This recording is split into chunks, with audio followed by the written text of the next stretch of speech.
कथा सुनाया करते थे, महिमा सुनाया करते थे। जो भी पैसा उनके पास आ जाता था कथा करते समय,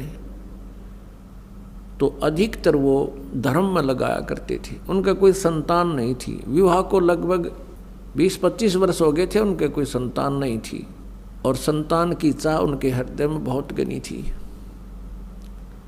रह रहकर भगवान शिव जी से प्रतिदिन प्रार्थना किया करते थे। कुछ दिनों के बाद क्या हुआ कि जो काशी के अन्य ब्राह्मण थे, जो जनता से पैसे लेकर के उनको गुमराह करके पैसे ऐंठा करते थे, उनको लगा कि जो गौरी शंकर है ये निःशुल्क और निस्वार्थ भाव से जनता को कथाएं सुनाता है, और काशी के लोगों की अधिक आस्था इस गौरी शंकर में होती जा रही है।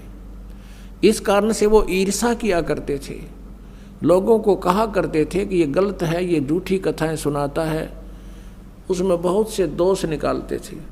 दूसरी तरफ मुसलमान बहुसंख्या में बनारस में थे, वो भी इस बात से परिचित थे कि काशी के अन्य पंडित गौरी शंकर से ईर्ष्या रखते हैं, वो इनके साथ नहीं है।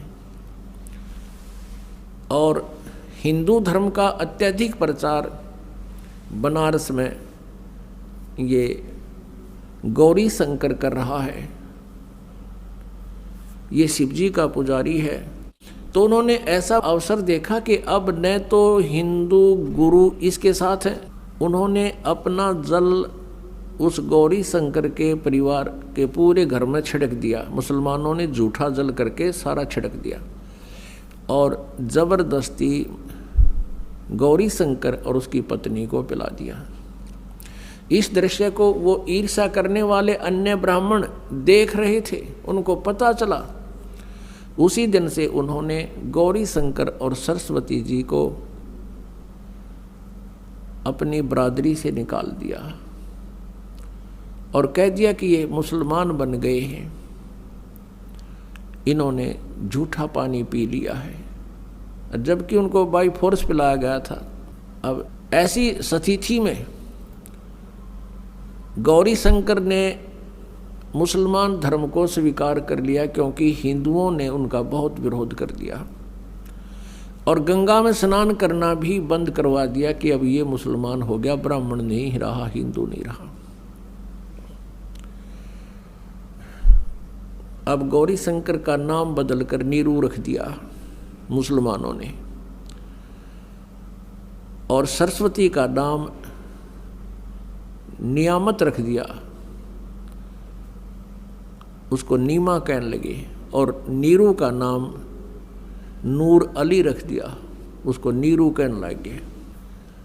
लहर तारा नामक तालाब की स्थापना कैसे हुई? वो एक बहुत बड़ा गड्ढा था,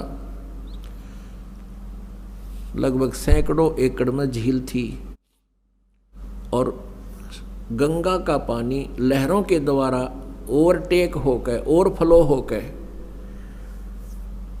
जैसे पशु घाट बने हुए थे उनसे उछलकर वर्षा के दिनों में जब फुल स्वयं पर गंगा चलाकर बहती थी, तो पानी ओवरफ्लो होकर के लहरों के द्वारा रिस रिस के ऊपर के उछल के एक बहुत बड़े सरोवर का रूप धारण किए हुए था। उसका जल गंगा के तुल्य ही निर्मल था। लंबी चौड़ी झील थी, झील तो नहीं कह सकते, लंबा चौड़ा सरोवर था, वो तालाब था। और अष्टानंद जी भी वहाँ एकांत स्थान पा करके स्नान किया करते थे उसी स्वच्छ जल में। उधर से नीरू नीमा पहले ब्राह्मण थे, प्रतिदिन गंगा पर स्नान करने जाते थे। गंगा में स्नान करना ब्राह्मणों ने उनको प्रतिबंध लगा दिया, मना कर दिया। तो वो भी उसी लहर तारा नामक तालाब पर। अगर आप ये वीडियो YouTube पर देख रहे हैं तो हमारे चैनल को सब्सक्राइब करें और बेल आइकन को दबाना ना भूलें।